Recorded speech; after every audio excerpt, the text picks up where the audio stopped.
So you tell me, what was the first plague unleashed over Egypt?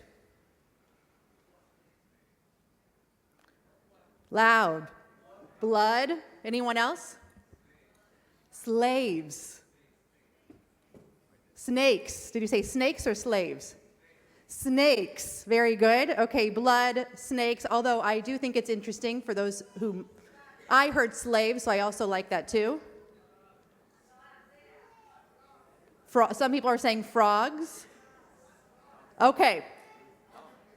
So I do think that the most common answers given when you say or ask the question, what is the first plague unleashed over Egypt? I do think many will point to blood. I think many will also point to the sign or the wonder of turning the rod into the serpent or the snake. But I want to mention a first plague that I don't think was offered here yet this morning. I think there's a first plague that truly causes all of the distress and fear over Egypt. I think the first plague is the condition of Pharaoh's heart. And so this morning, I want to explore Pharaoh's heart in a way that we don't often consider. Because the hardening of Pharaoh's heart is one of the most sermonized concepts in rabbinic literature, primarily because theologically, it's confusing. Va'ani akshe lev paro. The Torah says this from God's point of view, from God's voice. I will harden Pharaoh's heart so that I may multiply my signs and marvels in the land of Egypt. It's a frustrating phrase because why would God, that's the I, it's God. Why would God intentionally choose to harden Pharaoh's heart? Now this week I had the opportunity to teach our 8th grade students at Sinai Akiba Academy, and some of those 8th graders are here this morning, and the topic was God talk. And I presented the students with a list of God's names. The names used for God that are described in the Torah, and the names used for God described in the Midrash and the Talmud. And we looked at names like El Roi, the God who sees me. And we looked at Adon Olam, Master of the world. And we looked at El Rahum, God of compassion. And the conversation between our 8th graders led most of them, the majority of the students, as seeing God as merciful, as kind, as loving. And so this declaration by God of hardening Pharaoh's heart seems antithetical to this redeeming God, this healing God, this righteous God that we pray to every single day. Now, often a reason given as to why God hardens Pharaoh's heart is so that God has proof to show both the Hebrew slaves and the Egyptians God's great might and great will.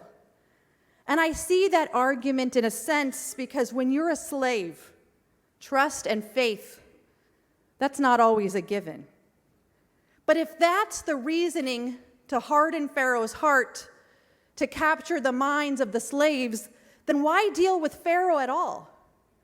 Why not work on the hearts of the slaves to be ones that are more open, more accepting of God? And so the response that I want to offer this morning is the following. I don't believe God was ever toughening or hardening Pharaoh's heart in the first place. Because when I think of that phrase, a hardened heart, I think of a heart that is impaired. I think of a heart that's incapable of love, if you will, a calcification. And so in this case, I wonder if kasheh, harden, is not being used in a way that shows Pharaoh's weakening of mercy, but rather could kasheh be used to show God's interest in offering Pharaoh's strength? Not strength against the Hebrew slaves, but rather to give Pharaoh's heart the ability to beat and love in perhaps a way the heart had forgotten. And maybe perhaps to give Pharaoh's heart enough strength to withstand his own emotional inabilities. In other words, perhaps God was trying to prepare Pharaoh for a battle against himself, a battle against a heart riddled with stubbornness, not an ordinary stubbornness, but a stubbornness in which Pharaoh could no longer see even the despair of his own people, of the Egyptians over which he ruled, a stubbornness in which probably he wasn't even able to recognize himself. If you look back in the Torah, you will see that each plague is mentioned once.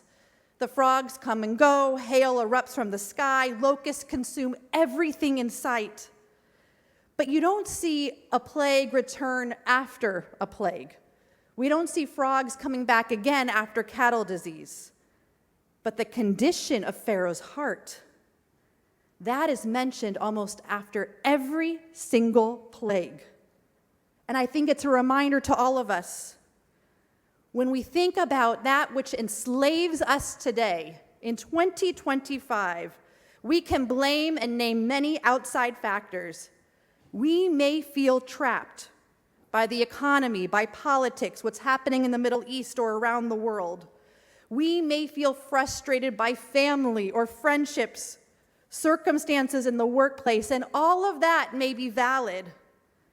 But ultimately, one of the greatest traps that we neglect to mention and neglect to address is the dangerous snare that's caused by a stubborn heart. Stubbornness, an unreasonable obstinance to be contrary, to be resolute without reason, a refusal to change one's mind, an unwillingness to see another side. John Mertz, author of Activate Leadership, explains the following. The negative side of true stubbornness creates barriers at every turn and delivers missteps at costs. In other words, don't mistake stubbornness or confuse it with persistence or dedication or commitment or perseverance, but rather, Michel de Montaigne, French philosopher, wrote, "Stubborn and ardent clinging to one's opinion is the best proof of stupidity." Now, he wasn't speaking, I don't think, about well-researched claims or deeply held convictions. But stubbornness is an unwillingness to see past the confines of one's own prescribed point of view. Like anything, there is a range of emotion. One might be stubborn in not trying new foods. Maybe one is stubborn in only wearing the same color palette every single day. But the Torah wants us to know, the Torah wants us to learn that a certain level of obstinance, well, that may cause a Pharaoh to unleash within us. And once that kind of unwillingness ingrains itself within our hearts, it takes a plea to God to grant us the strength to shape our heart into what it's supposed to be, a source of kindness, a source of empathy, a source of love. My teacher, Rabbi Shai Held, examines a different kind of stubbornness that exists within the Torah. And he reminds us to look at the scene of the golden calf. Because when God sees the people worshiping an idol after Moses is delayed, God says the following, "I see that this is a stiff-necked people. Now let me be, that my anger may blaze forth against them, that I may destroy them and make of you a great nation." Now, Rabbi Held asks us to look at Rabbi Nosson Tzvi Finkel's reaction. He's a 19th century rabbi.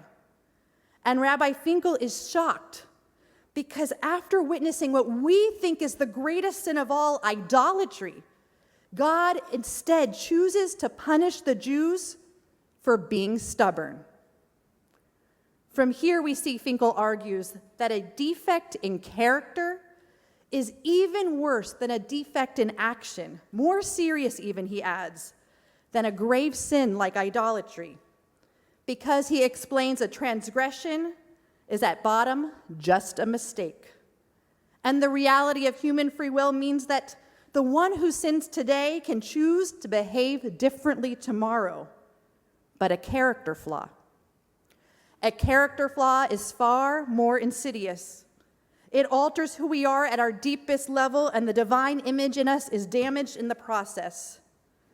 Rabbi Held summarizes, what Finkel is suggesting in the most dramatic possible terms is that Judaism is concerned not just with what we do, but also with who we are. Jewish ethics is focused not just on conduct, but also on character. From a Jewish perspective, Rabbi Held says, character matters, and the cultivation of good character lies at the heart of a religious life. So it is very hard for me to believe that God hardens Pharaoh's heart to gain fidelity from the Hebrew slaves, or even to prove to the Egyptians or to Pharaoh how great God is. But I do believe in a God that looks at each one of our hearts and finds a way to give us a unique strength in fending off the countless battles we face against ourselves. May God examine our hearts and determine the kind of strengthening and softening and opening that we each need, so that we lead lives not from pools of stubbornness and regret, but rather from wells of understanding, and most of all, from springs of love. Shabbat Shalom.